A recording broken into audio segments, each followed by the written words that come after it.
Again, I just want to thank you for all your support you've given the outreach office in the past. The outreach office is with Our Lady Victory, and it was really initially started by Father Tom Fusco when he first started about 12 years ago. And what we do, our primary kind of focus is the food pantry. So the food pantry has been kind of evolving, and we were in the actually old convent of Our Lady Victory, and he created that. We created a whole little backup of all the food and the kitchen and everything like that. And when people are in need in Floral Park, what they used to do is just go to the rectory, and the church would feed them. And they work very closely with the St. Vincent de Paul Society.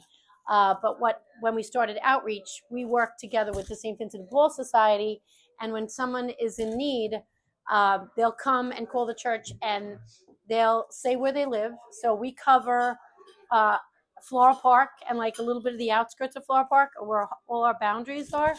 And someone will call the rectory and say they're in need, and this St. Vincent de Paul Society will evaluate, like do a sit down and an assessment, and kind of find out what's going on in the person's life that they're in need. And they're all pretty much approved, but not for they kind of evaluate their situation and see how they can help them the best way. And then they move them on to the outreach office, and we feed. They can come to the food pantry 2 times a month and get a voucher from St. Vincent de Paul, and they fund them with a voucher 2 times a month too. And they can use that voucher at Village Market.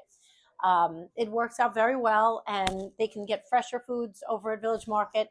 But we've been slowly but surely growing, and I feel like there's a lot of times people in Floral Park don't think people are in need as much as they are. But like I was just going through the numbers, we fed like 500 people last month. So bi-monthly, it's been growing since last year. It's maybe like 420 last January, but as of now, we're feeding about 500 people a month, and that's families. And I think a lot of it's the groceries, it's people getting sick, people, losing their jobs. And ideally, we're kind of created to help them through their crisis. Like, they can, but, we end up getting to know these families. And we have great volunteers. I have volunteers. We're open from Monday through Thursday, 11 to 1, and I have different volunteers every day of the week. But they've come to get to know all of our guests very well, and certain guests like certain foods, and but they essentially, it's not even just food. A lot of times they're coming and they've got other things going on. So it's like emotional, psychological food support for these families and individuals. A lot of our people are like living all by themselves and alone.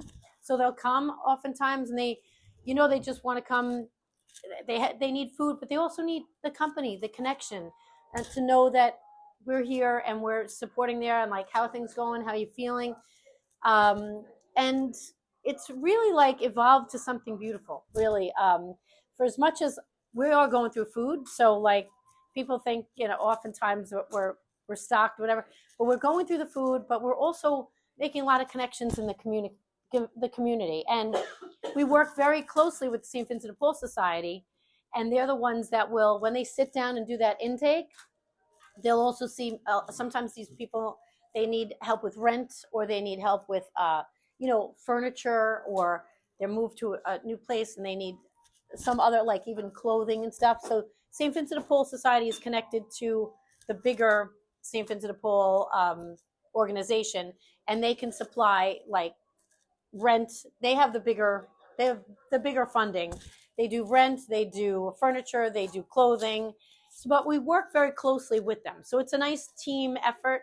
So they kind of give us the stamp of approval for anybody that is in need, but we're the ongoing relationship with them. So we've gotten to know a lot of these families and these people.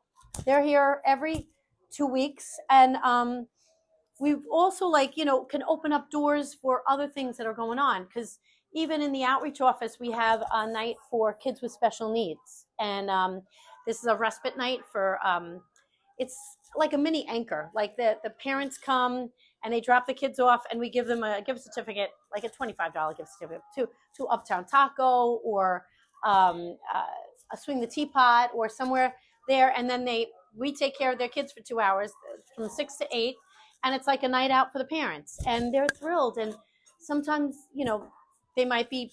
We can open up that door for the people that are our guests for the food pantry. So it's so nice to say, hey, you know what? We've got another respite night coming up. You can leave the kids and you get a little break and you can get out. And we have our teenagers. It's been the respite night has grown for so many teenagers in town are so helpful with these kids with special needs. They're great.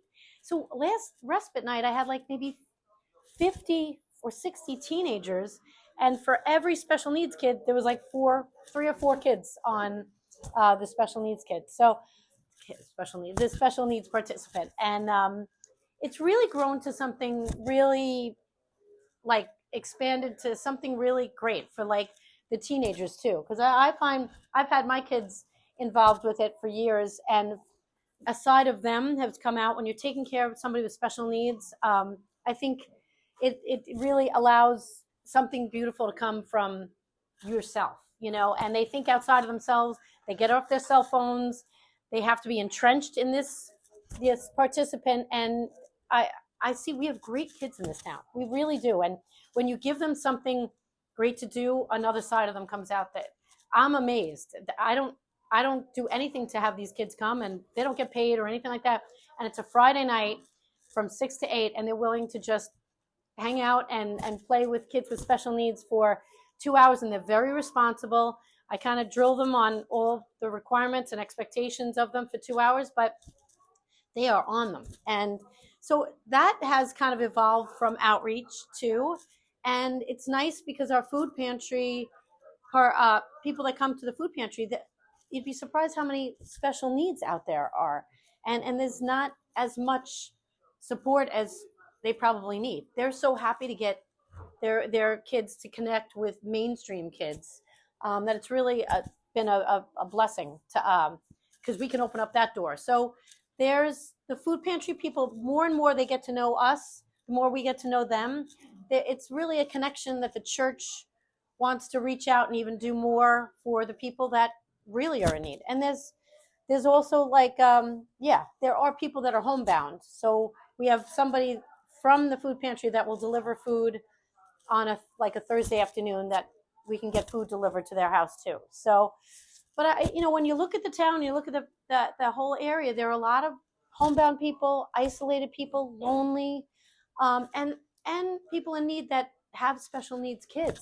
I'm always surprised at how many are out there. But it's been like almost a resource that has evolved and grown. And even though they're coming for food, there's lots of other stuff that we're doing and we also run bereavement groups out of outreach, and we've had a lot of losses in this town. It's really been a kind of a difficult couple of years with pretty intense losses. And we have a bereavement group, we have another bereavement group, and we started a new bereavement group last year called Red Bird, and it's for anybody that's lost a child. So it's a very unique, like I think losing a child is a loss that's I've learned, I know, but I haven't learned it personally, but it's a very unique loss. And we held that last year, and now like we can open it up to anybody else that wants to be a part of it too. But it was a beautiful experience, and it was an 8 to 10 week support group, but it's really like I opened my eyes to see how they can connect with each other, how healing people that have gone through the same trauma have really helped each other. And so the outreach office itself, it's like we can offer those support services to people that have gone through trauma, that have gone through loss, that have going through kids with special needs. So even though that a lot of times you think it's a food pantry, but it's evolved to a whole like bigger thing, and other resources, and there's lots of people that also come and they have other things going on. Even though they need food, there's other stuff going on. And I am a psychotherapist, so I occasionally will work with anybody that needs to work one-on-one. So that's worked really well. And it's also, allowed me to offer services in lots of different ways. So it's just good for all of you to know what is even out there, what we have to offer at OLV, because it's evolved as the community has evolved, and I feel like Father Tom is very much like, let's make it happen. But if we have the support and we have the young people, and there's a lot of young people that even want to do stuff, like even just a couple of weeks ago, we started Thirsty for More over at Trinity. So we had a night where kids came and they listened to Father Tom answer questions. And we had Reagan Feckert, who lost her sister in a tragic car accident a couple years ago, but she went on a pilgrimage. And she shared her whole story of going on this pilgrimage. And a lot of the young people, 21 and over, were out at Trinity. We bought one round of drinks, OLV on that, and they were like, let's see what we can do. They were listening, and they want to volunteer. They want to do volunteer activities. They want to go on a pilgrimage. They want to do maybe Bible study. And it really turned out to be a great night. We couldn't even fit everybody. There was like 60 young people out in the back. And not Crab Cheese is great too, but Trinity is kind of a popular place these days. But they were very enthusiastic about doing more for the community. So that was like another thing that I feel like is evolving with our young people. I think our young people are looking for more like meaning and do more with their life. And this is a lot of what you guys do at the Lions Club. You offer support for all these other organizations, and that's what we're trying to do too. So I think as long as we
too. So anything that's expired, we have like regular donations that are going over to Belmont Park. And we have the Life Center, that's a crisis pregnancy center. We have baby stuff that goes over to there, and we're in a relationship with them. So, I mean, a lot of people are doing good things, but I think the more we all know of what each other is doing, I think the better. We're all kind of like on the same team, and it's like being in tune with what is going on in our community. I think, I think a lot of this, I just am conscious of isolated people that are isolated and lonely and depression and anxiety. Like the more we connect, I think the more we can help, like more we can do for each other. And a lot of things are online. I'm not as technologically savvy, but it's beautiful we have great volunteers, and we have great people they're all getting to know. I love my volunteers will get to know, like everybody knows everybody's favorites. Like they have little piles of, their favorites and their favorites of as food goes, and you also get to know the family, and you can help with other stuff that might, the more we find out about what's going on in their families, the more we can offer support. And that's what I've seen. Like the Respite Night is a huge help, and the bereavement groups are a huge help. And then this young people, this is growing to be a whole other piece of, and it's the Lord. The Lord's doing the work. You just be open to the Spirit, and the Holy Spirit's used some great people. I have some great volunteers, and we have great people out there that just call and want to donate, and we are happy to take it. But anyway, I'm happy to be here today, and I'm just grateful. You guys have been great donors, and the more everybody knows what everybody else is doing, the better you can let people know, because people will call and be like, how do you sign up for it? Like who's going there? How do you sign up for it? And you just make a call to me or to the rectory, and we connect them to the right person. They can get signed up, and before you know it, they're within like a week or two, you're all signed up, and you can be here. You can come to the Parish Center for food like every 2 weeks and get those vouchers. But in the process, also find out all the other things we have to offer at the Parish Center and outreach. So